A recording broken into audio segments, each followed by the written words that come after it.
Hello everyone. तो आज जो हमें क्वेश्चन सॉल्व करना है वो ये है।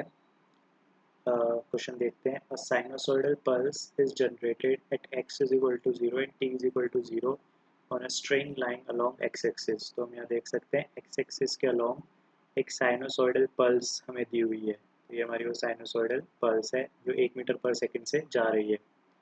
रेक्टेंगुलर पल्स भी दी हुई है इसमें at time is equal to 0 and is travelling in opposite direction with 1 metre per second as shown in figure. तो यहाँ पे हमें रेक्टेंगुलर पल्स भी दी हुई है। ठीक है, तो ये हमारी रेक्टेंगुलर पल्स है जो हमें यहाँ पे दी हुई है। तो ये भी 1 मीटर पर सेकेंड से लेफ्ट की ओर जा रही है। आगे बढ़ते हैं क्वेश्चन। एंड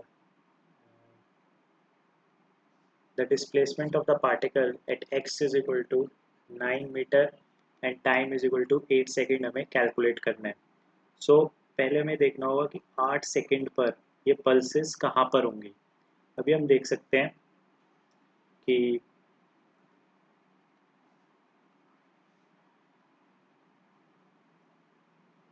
जो वाली पल्स है जो वाली पल्स है वो टाइम इज इक्वल टू 0 पे है। तो 0, दिस इज 0, तो दिस इज 0, तो 0 और 4 के बीच में है। तो 8 सेकेंड बाद ये पल्स कहाँ होगी। तो स्पीड जो है वो 1 मीटर पर सेकेंड है, टाइम 8 सेकेंड है। तो आप बता सकते हो स्पीड कांस्टेंट है पल्स की, तो कितना डिस्टेंस ट्रैवल करेगी 1 इंटू 8 दैट इज़ 8 मीटर। तो ये जो पॉइंट है 4 4 पे है, अभी इसका एंड और स्टार्ट हो रही है 0 से। तो अब जो है ये पल्स स्ट्रेट लाइन बनाने मुझे एक एंड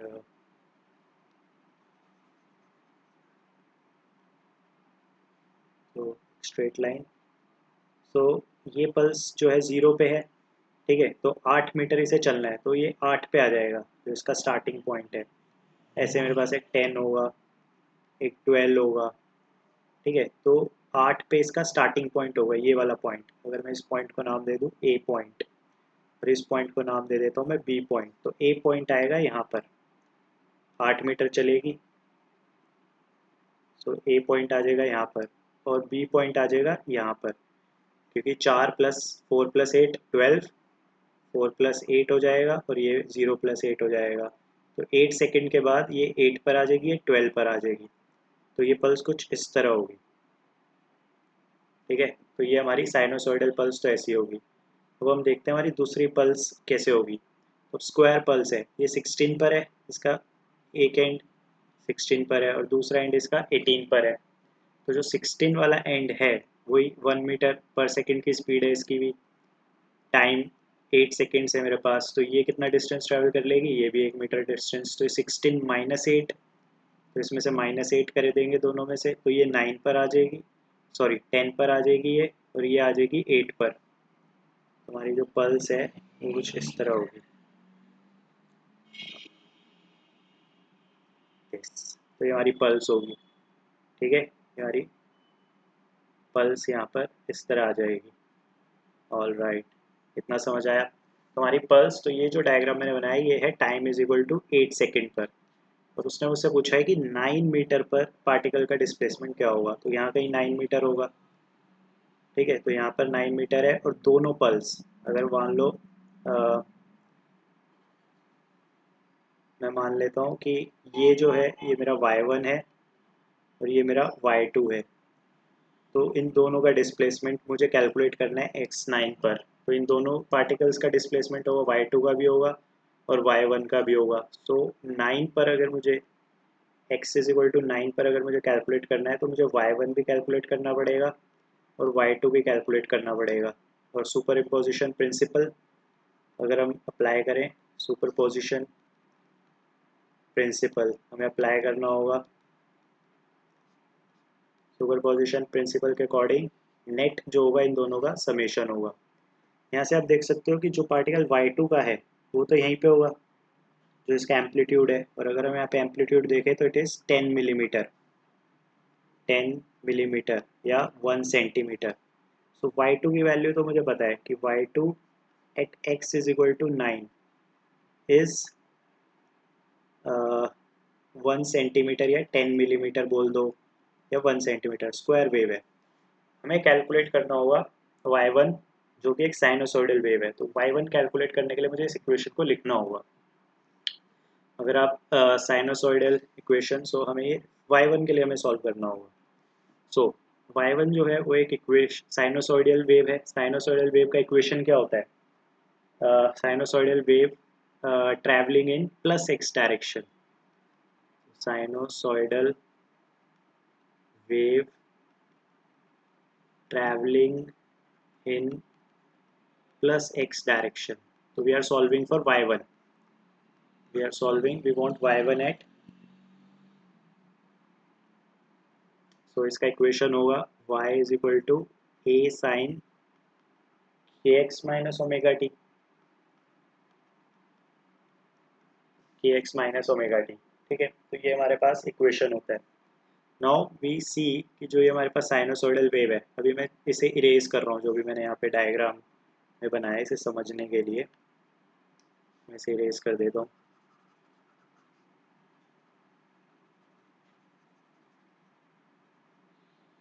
ऑलराइट, सो अभी अगर मैं देखूँ यहाँ पे, तो ये ज़ीरो से स्टार्ट हो रही है, ये वेव ज़ीरो से स्टार्ट हो रही है 4, और कंप्लीट अगर ये वेव बनाऊँ मैं तो ये 8 तक जाएगी। सो इस वेव का अगर मैं वेवलेंथ देखूँ तो 8 आ रहा है, 8 मीटर्स। ठीक है, इसका एम्पलीट्यूड कितना है इस वेव का? If you see the amplitude is 10 millimetre. Okay, 10 millimetre इसका एम्पलीट्यूड है, या 1 सेंटीमीटर। और अगर मैं मीटर में लिखूँ तो इसे मैं 0.01 मिलीमीटर भी लिख सकता हूँ।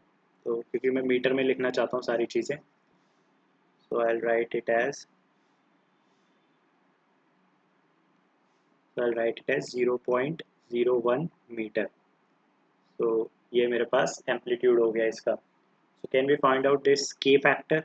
Yes, we can find out, that is 2 pi by lambda। हमें पता है k is equal to 2 pi by lambda, that is 2 pi by 8, that is pi by 4 metre inverse, तो इसकी यूनिट होती है।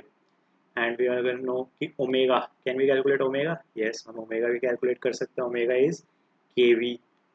What is K? Pi by 4। What is V? Velocity. अगर इस wave का वेलोसिटी देखेंगे कितना है? 1 metre per second, 1, that is pi by 4 second inverse, so that is omega. So हमारा y का इक्वेशन क्या बना? y1, ये हमारा y1 है, that is y1। So amplitude, know the amplitude, तो इसका जो एम्पलीट्यूड है वो कितना है? 10 मिलीमीटर्स में है ये, तो मैं इसे मीटर में कन्वर्ट कर लूँगा, 10⁻³ मीटर्स। तो ये मीटर्स में हो गया sign.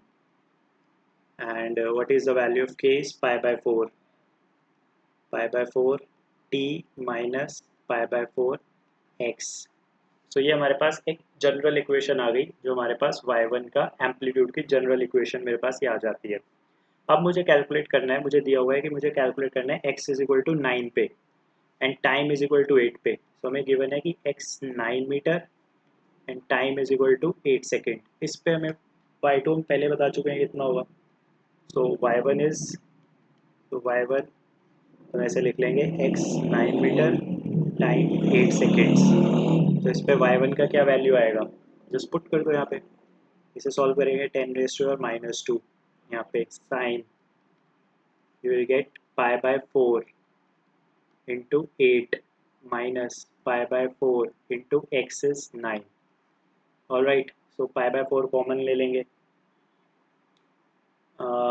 this will minus pi by 4। अगर आप इसे सॉल्व करें 8 minus 9 is minus pi by 4 and sin minus pi by 4 is 1 by root 2 but with a negative आएगा।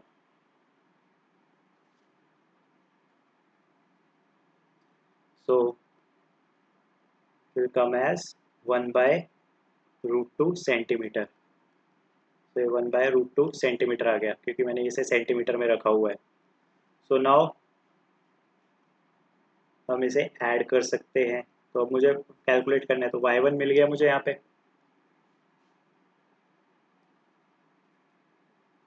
y1 की वैल्यू, ओह एक मिस्टेक हो गई मुझसे यहाँ पे कि इक्वेशन जो है यहाँ पे मैंने लिखी हुई है के एक्स माइनस ओमेगा टी, और मैंने यहाँ पे ओमेगा टी माइनस के एक्स लिख दिया है। सो हम एक माइनस साइन बाहर लिख सकते हैं, ठीक है। तो एक माइनस साइन यहाँ पे आएगा, और जो साइन का एक माइनस होगा वो यहाँ पे प्लस हो जाएगा।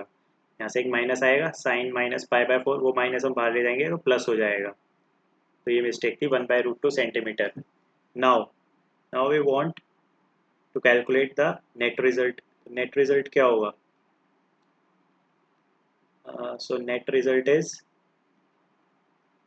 y, तो y1 मिल गया मुझे इस पे 1/√2 centimetre. So y at x is equal to 9, x is equal to 9 is y1 1/√2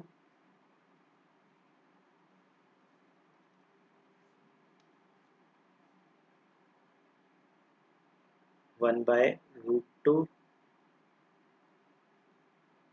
मैं यहाँ पे नहीं कर रहा हूँ, थोड़ा साइड में कर देता हूँ यहाँ पे। सो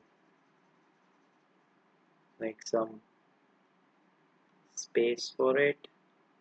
ओके, सो मैं यहाँ पे लिख देता हूँ। So y at x is equal to 9 is y1 at x is equal to 9, that is 1/√2 plus 1, और दोनों सेंटीमीटर में तो हम ऐसे लिख सकते हैं 1 प्लस 1/√2। ऑप्शंस चेक करेंगे तो हमें यहाँ से दिख रहा है कि हमारा ऑप्शन नंबर डी मैच कर रहा है। अगर आप इसे √2 प्लस 1/√2 सेंटीमीटर भी लिख सकते हैं। So correct answer is option D.